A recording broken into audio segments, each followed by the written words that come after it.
Sarah's hands grip the steering wheel like she's holding onto something that might slip away.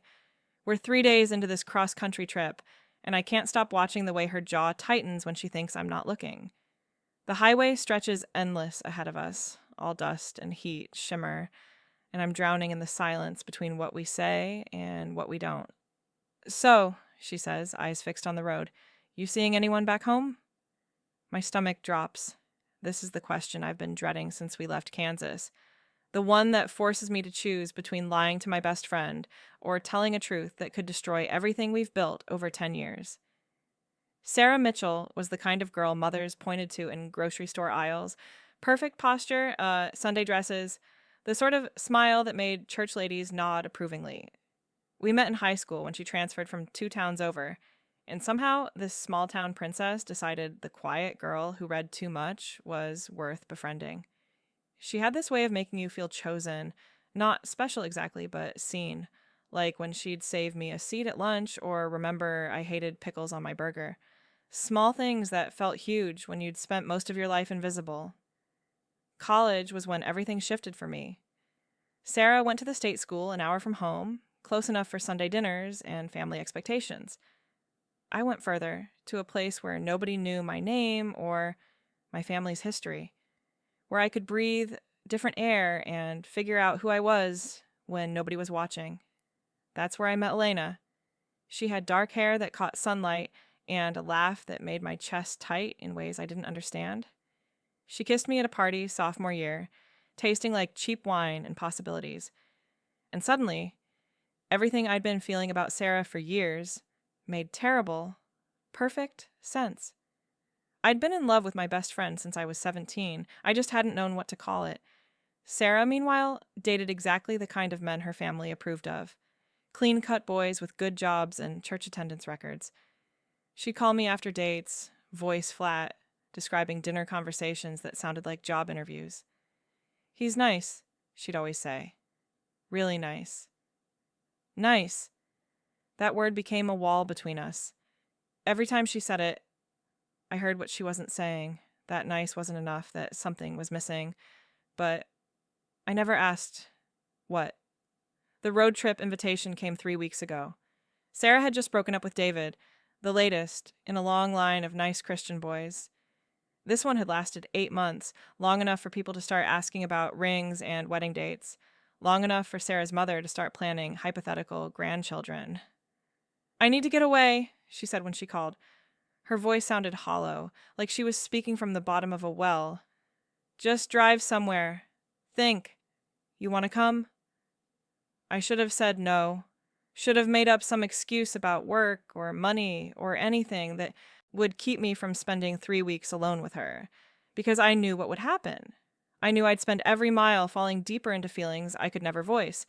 But Sarah sounded broken in a way I'd never heard before. And when someone you love is drowning, you don't ask if the water's too deep.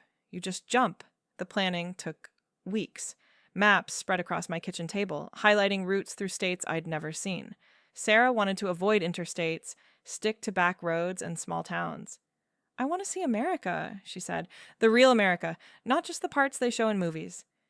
I traced our route with my finger, calculating miles and motel stops. 3 weeks? 21 days? 504 hours in a car with the woman I'd been hiding from for years. The night before we left, I almost called it off.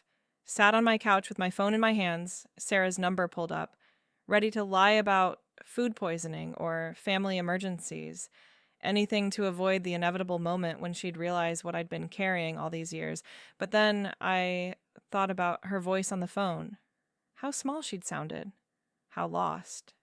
Sarah had never asked me for anything, not really. She gave friendship freely, unconditionally, never keeping score. And the one time she needed something from me, I was going to abandon her because I couldn't handle my own feelings. So I packed my bag.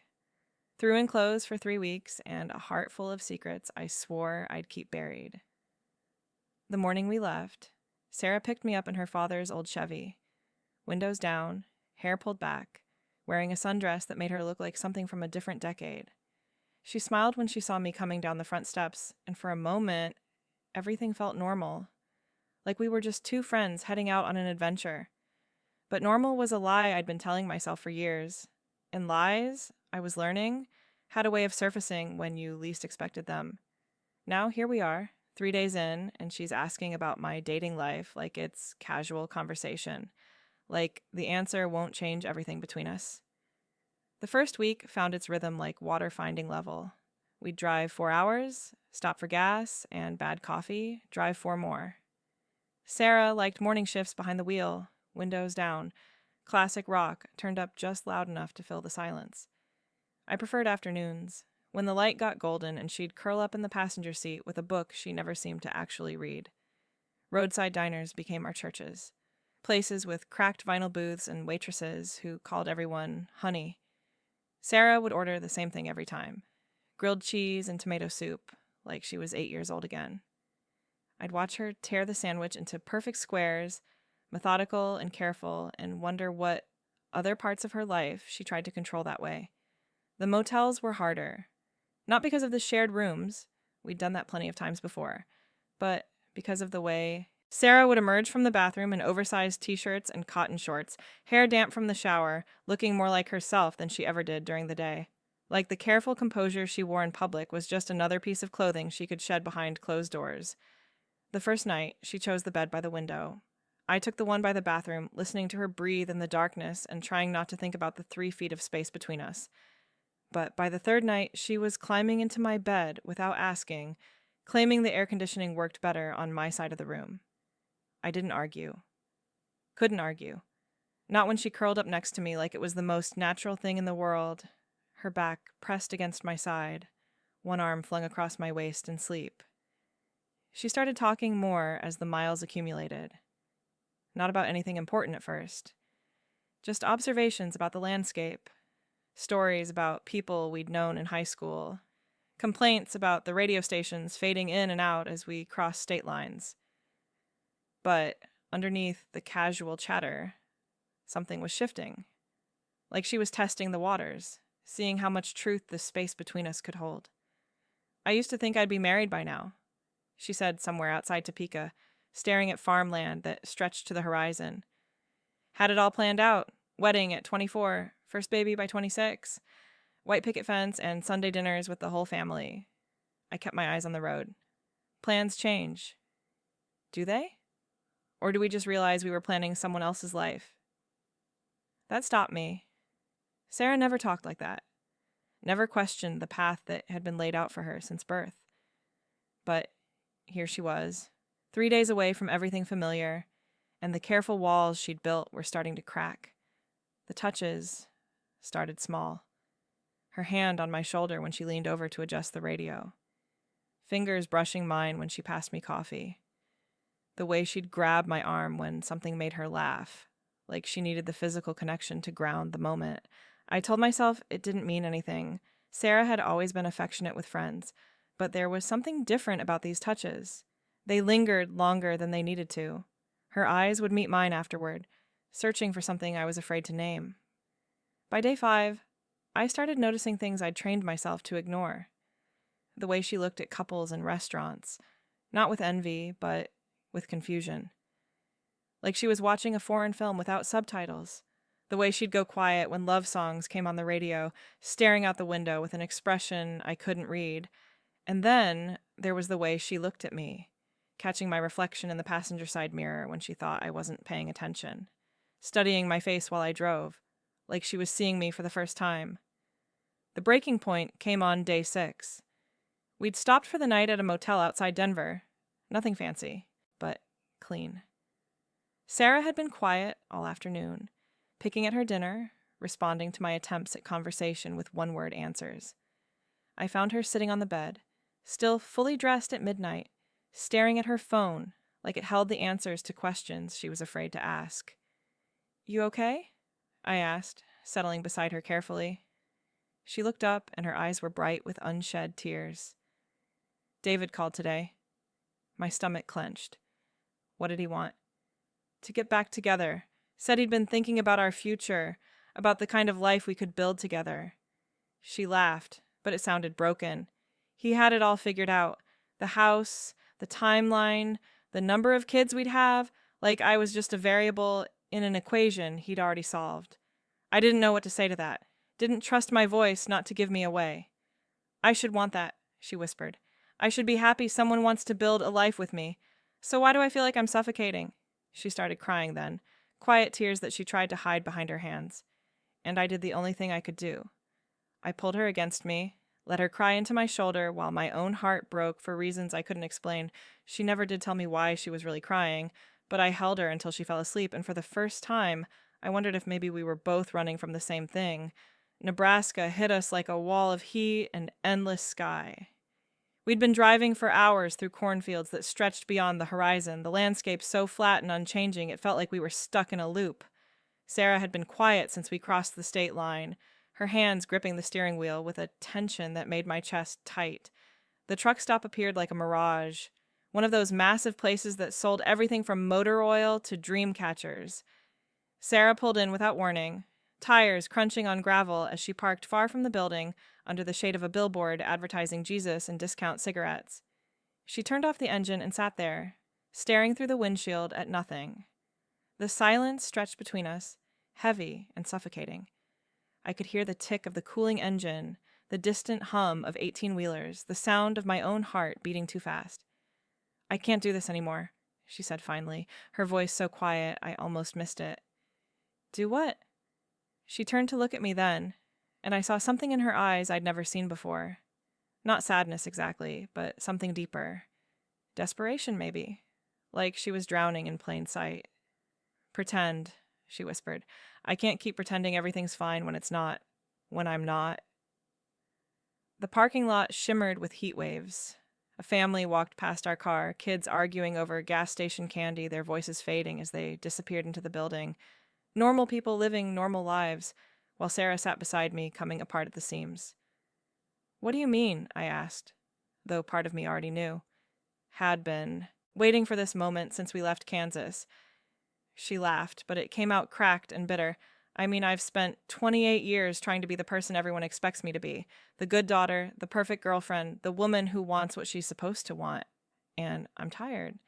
I'm so tired I can barely breathe. Her hands were shaking now. I wanted to reach for them, but something held me back. This felt too fragile, too important to interrupt with comfort. I broke up with David because he wanted to marry me, she continued. Can you believe that? He wanted to marry me, and all I could think was how trapped I'd feel wearing his ring. How wrong it would be to say yes when every fiber of my being was screaming no. She wiped her eyes with the back of her hand, smearing mascara across her cheek.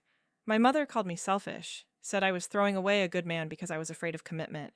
But it's not commitment I'm afraid of. It's committing to the wrong thing. To a life that feels like wearing clothes that don't fit. The air in the car felt thick, like before a storm. I rolled down my window, but it didn't help. Nothing could cut through the weight of what she was saying. I've never felt right with any of them, she said, her voice gaining strength. Not David, not Michael before him, not any of the boys I dated in high school. Everyone said it would click eventually, that I just hadn't found the right man yet. But what if the problem isn't the men? What if the problem is me? My throat felt tight. There's nothing wrong with you, Sarah. Isn't there? She turned in her seat to face me fully, tears streaming down her cheeks. I'm 28 years old, and I've never been in love. Not really. I've tried so hard to feel what I'm supposed to feel, but it's like there's something broken inside me. Like I'm missing the part that makes other women light up when they talk about their boyfriends. She pressed her palms against her eyes, shoulders shaking. I'm terrified I'm going to disappoint everyone. My family, my friends, the whole damn town. They all have these expectations, these plans for who I'm supposed to be, and I don't know how to tell them I can't be that person. I don't even know who I actually am. The silence that followed felt sacred somehow. Like we were sitting in the eye of a hurricane, surrounded by truth so raw it hurt to breathe. I wanted to tell her she wasn't broken. Wanted to explain that sometimes the problem isn't that you're missing something, but that you're looking for it in all the wrong places. Instead, I reached across the space between us and took her hand. Her fingers were cold, despite the heat, trembling like captured birds. You don't have to figure it all out today, I said quietly.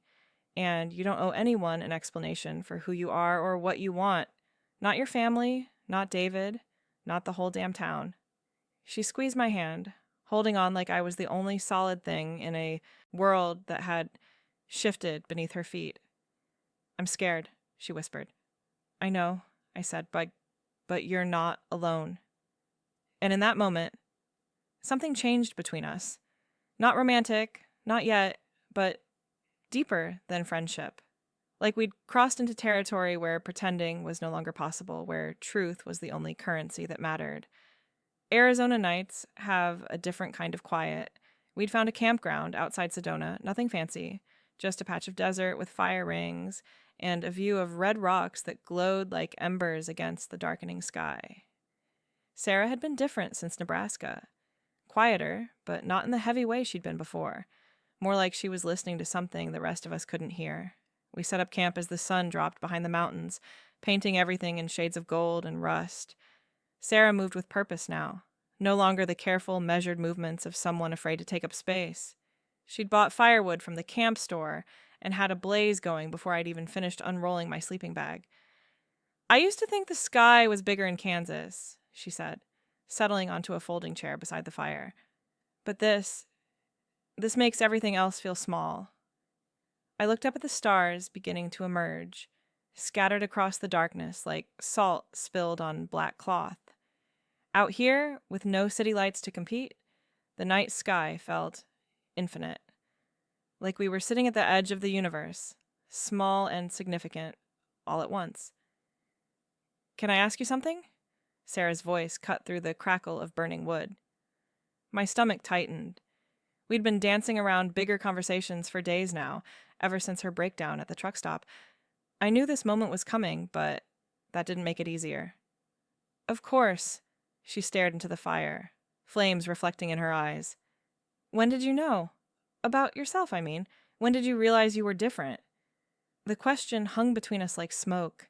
I'd been dreading it and hoping for it in equal measure, because talking about my sexuality meant talking about her, about feelings I'd buried so deep I'd almost convinced myself they weren't real. College, I said finally. There was this girl in my literature class, Elena. She had this way of arguing about books that made my chest feel tight. I thought I just admired her mind, her passion for ideas. But then she kissed me at a party, and suddenly everything I'd been feeling made sense. Sarah nodded slowly, like she was filing away information. Were you scared? Terrified, I admitted. Not of being gay exactly, but of what it meant. How it changed the story I'd been telling myself about my life, about my future. The fire popped, sending sparks spiraling into the darkness. Sarah pulled her knees up to her chest, wrapping her arms around them like armor. I've been thinking about attraction, she said quietly, trying to understand what it's supposed to feel like. Everyone talks about butterflies, about hearts racing, about wanting someone so badly it hurts. But I've never felt that. Not with any man. She paused, and the silence stretched between us like a held breath. I used to think there was something wrong with me, that I was broken somehow, but lately I've been wondering if maybe I've just been looking in the wrong direction. My heart hammered against my ribs. What do you mean? She turned to look at me then, firelight dancing across her face.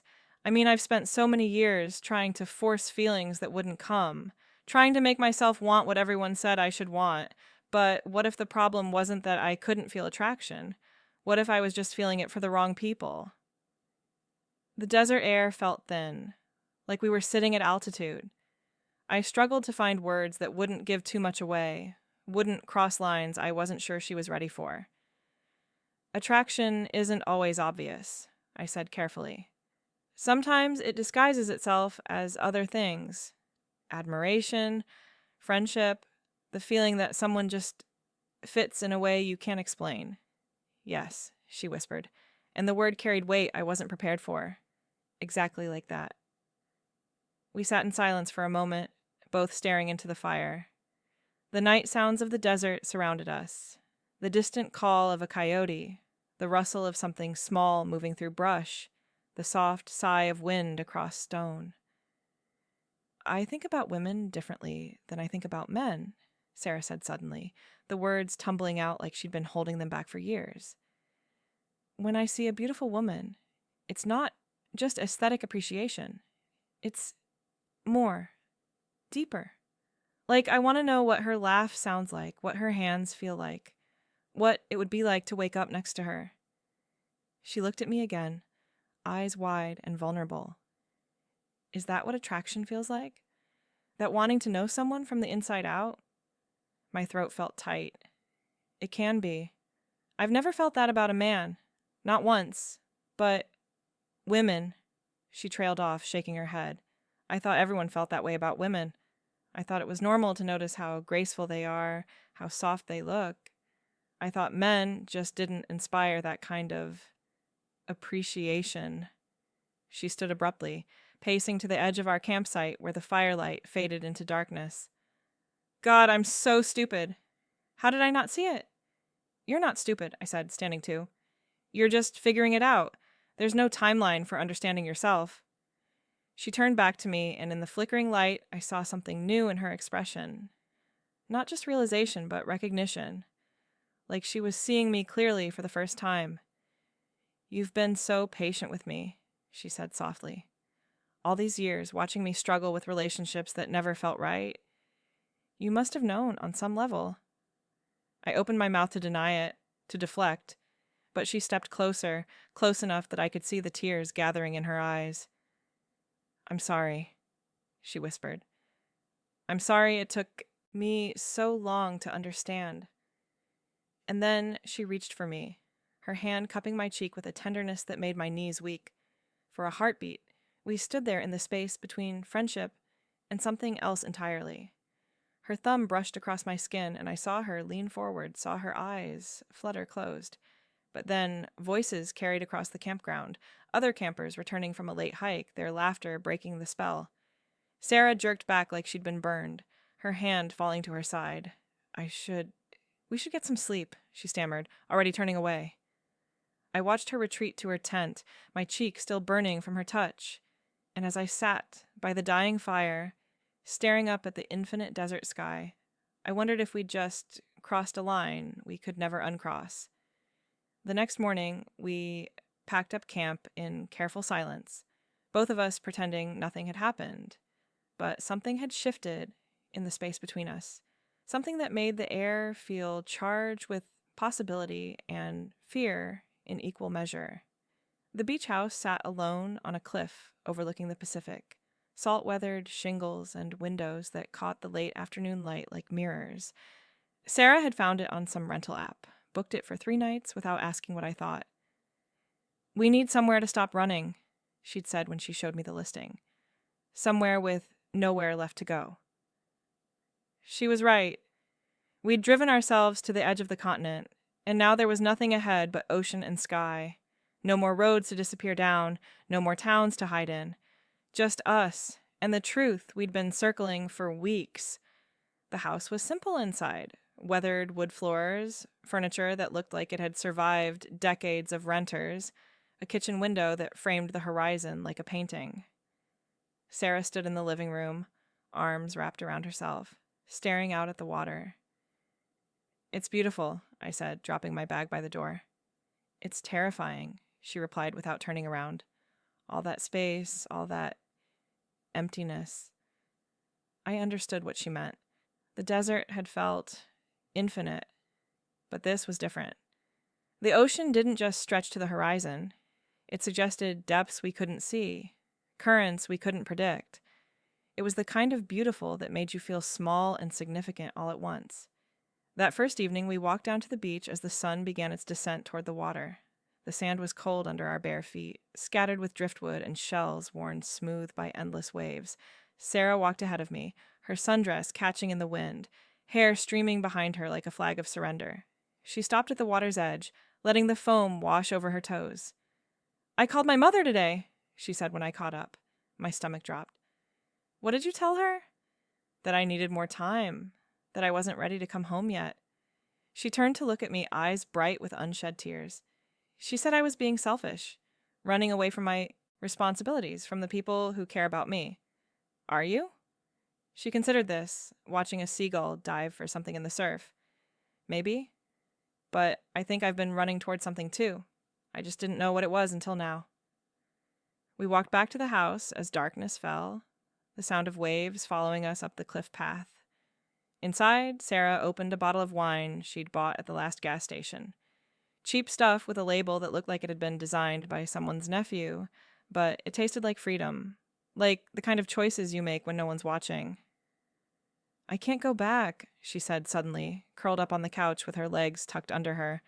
Not to the life I had before. Not to pretending I'm someone I'm not. Then don't.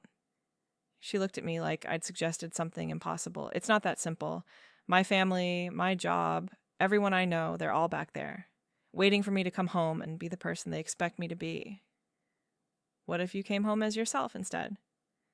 I don't even know who that is yet. I set down my wine glass, something shifting inside me.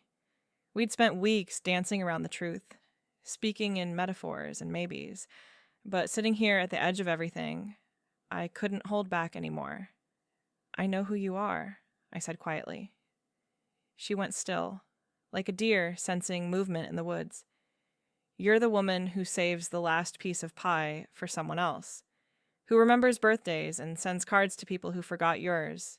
You're stubborn and kind and braver than you think you are. You laugh at your own jokes and cry during commercials about dogs finding homes. My voice was shaking now, but I couldn't stop. You're the woman I've been in love with for 10 years. The one I've watched try to force herself into shapes that don't fit, wondering if you'd ever see what I've always seen. The silence that followed felt endless. Sarah stared at me, wine glass forgotten in her hands, lips parted like she was trying to form words that wouldn't come. You've been in love with me? She whispered finally. Since college. Maybe before. I just didn't have words for it then. Tears spilled over, tracking down her cheeks. All this time, I thought I was broken. Thought there was something wrong with me because I couldn't love the men everyone said I should love. But it was never about them, was it? No, I said. It was about finding the right person to love. She set down her glass and moved toward me, slowly, like she was approaching something wild that might bolt. When she reached the couch, she knelt beside me, her hands finding my face. I think I've been in love with you too, she whispered. I just didn't know that's what it was called. And then she kissed me. Soft at first, tentative, like she was asking a question. But when I kissed her back, when my hands found her waist and pulled her closer, something broke open between us. Years of wanting, of hiding, of pretending we were just friends when we'd always been something more. We broke apart, both crying and laughing, foreheads pressed together as the sound of waves filled the silence. What happens now? She asked. I don't know, I admitted, but we'll figure it out together. Morning came too bright, too real. I woke to sunlight streaming through unfamiliar windows and the sound of waves that seemed gentler than they had the night before. For a moment, I forgot where I was. Then I felt the warmth beside me, saw Sarah's hair spread across the pillow, and everything came rushing back. She was awake, staring at the ceiling with an expression I couldn't read. Not regret exactly, but something close to it. The kind of look you get when you realize you've crossed a bridge and can't see the other side clearly yet. Hey, I whispered. She turned her head and I saw the fear there, raw and immediate. What have we done? She asked, voice barely audible above the ocean's rhythm. My chest tightened. We told each other the truth. But what does that mean? For us, for our lives? For everything we have to go back to? She sat up, pulling the sheet around herself like armor. The morning light caught the tears gathering in her eyes, making them shine like sea glass. I can't just go home and announce I'm gay, she continued, the word coming out like something she was testing for the first time. My family, my church, the whole town, they'll never understand. They'll think I've lost my mind, that this trip corrupted me somehow. I reached for her hand, but she pulled away, standing and moving to the window. The ocean stretched endless before us, beautiful and terrifying in its vastness. Maybe they don't have to understand right away, I said carefully. Maybe you don't have to explain everything all at once. She laughed, but it came out broken. You don't know my mother. She's already planning my reconciliation with David. She thinks this whole trip was just me, having a moment, working through some pre-wedding jitters I didn't even know I had. The weight of what we'd discovered pressed down on us like storm clouds. Last night had felt like breakthrough, like freedom. But morning brought reality, crashing back. The lives we'd have to reshape, the people we'd have to face, the conversations that would change everything. I don't know how to be this person, Sarah said, pressing her palm against the glass. I've spent 28 years being someone else. I don't know how to start over. You don't have to start over, I said, standing and moving toward her. You just have to start being honest. Honest. She turned the word over like it was foreign. Do you know what honesty costs in a place like home? It costs everything. Family dinners where no one meets your eyes, friends who suddenly have other plans, a job at the church I'll lose the minute they figure out what I am. The pain in her voice cut through me. I wanted to promise her it would be easier than she thought, that love would conquer all the small-minded prejudices of our hometown. But I'd be lying, and we'd had enough lies between us. So what are you saying? I asked, though I was afraid of the answer. She was quiet for a long time, watching seagulls wheel and dive beyond the glass. When she finally spoke, her voice was steady, but distant. I'm saying maybe we should think about this, really think, before we blow up our entire lives for something that might not survive in the real world. Something cold settled in my stomach. You think this won't survive? I think we're in a bubble here, she said, gesturing toward the ocean, away from everything familiar, everyone who knows us. It's easy to feel brave when you're 3,000 miles from home. But what happens when we go back? When we have to look our families in the eye and explain why everything they thought they knew about us was wrong? I understood her fear. Had lived with it myself for years, but hearing her voice, it felt like watching her slip away from me in real time. So, what do you want to do? I asked. She closed her eyes, leaning her forehead against the window. I want to extend the trip. Stay away longer. Figure out what this means before we have to face the music. Relief flooded through me. Not a rejection then. Just fear. Fear I could work with. Okay, I said. We'll stay. Take as long as you need. She turned to look at me, surprise flickering across her features. Just like that? Sarah, I've waited 10 years for you. I can wait a little longer for you to be ready. That broke something open in her. She crossed the space between us and pulled me into her arms, holding on like I was the only solid thing in a world that had shifted beneath her feet. I'm scared, she whispered against my shoulder. I know, but you're not alone anymore.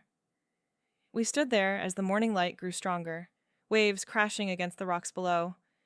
And when Sarah's phone rang, her mother's ringtone cutting through our fragile peace, we both knew the reckoning had begun. She looked at the screen, then at me, decision crystallizing in her eyes. She answered the call. Hi, Mom, she said, voice steady. Actually, I need to tell you something. 6 months later, I'm standing in the kitchen of Sarah's new apartment, watching her burn toast for the 3rd time this week. She's got flour in her hair from an ambitious bread-making attempt, and there's something endearing about how she swears at the smoke detector like it's personally offending her.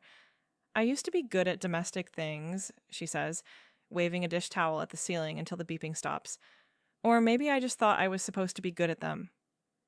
Her apartment is small, a 1-bedroom walk-up in the Arts District downtown, 20 minutes from my place. Nothing like the house she grew up in, with its manicured lawn and matching furniture sets. This place has character, exposed brick walls, hardwood floors, that creak in all the right places, windows that catch the morning light and hold it like a promise. She moved here 2 weeks after we got back from California, packed her life into boxes while her mother cried, and her father refused to speak to her. The whole town had opinions about Sarah Mitchell's sudden departure. Whispered theories passed between grocery store aisles and church pews. But Sarah stopped listening to other people's stories about her life. I found a therapist, she tells me, scraping burnt crumbs into the trash.